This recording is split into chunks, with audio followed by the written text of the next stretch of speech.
گھر پر تراویح 2-2 رکعت کر کے ہوگی.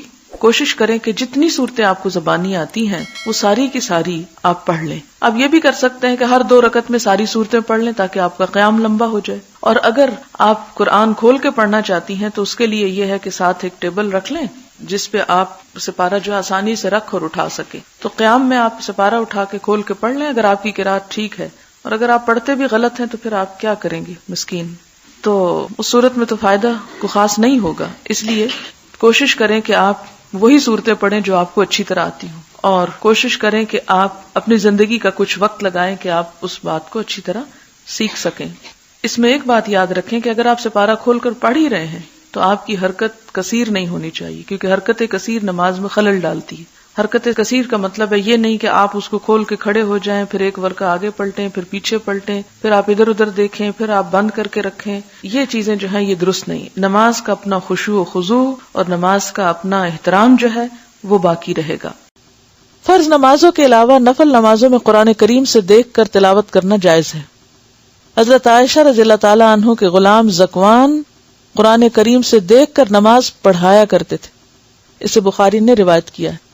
صرف خود نہیں پڑھتے تھے بلکہ پڑھاتے بھی. اب اس کا یہ مطلب نہیں کہ سب حفظ بند کرتے یہ حفظ کرنا چھوڑ دیں اور صرف آسان طریقہ اختیار کر لیں. نہیں، حفظ کرنے والے حفظ کریں، لیکن پاسبل نہیں کہ ہر جگہ حافظ موجود ہو.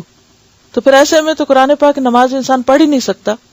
تو یہ چیز چونکہ صحابہ کے سامنے ہوئی اور کسی نے اس کو رد نہیں کیا، اس کا انکار نہیں کیا، منع نہیں کیا، ناپسند نہیں کیا، تو اس لیے اس کا جواز موجود ہے. نفلی عبادت میں جب تک شوق اور رغبت رہے کرتے رہنا چاہیے. تکلیف یا تھکاوٹ محسوس ہو تو چھوڑ دینا چاہیے. عبادت میں اعتدال پسندیدہ ہے.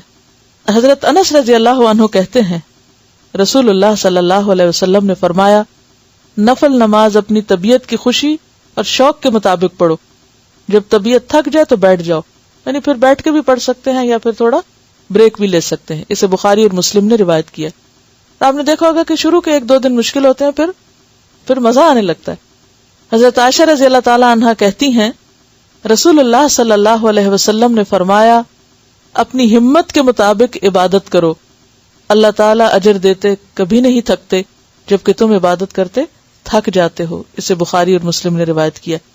یعنی جو کام شروع کرو پھر اس کو نبھاتے بھی جاؤ.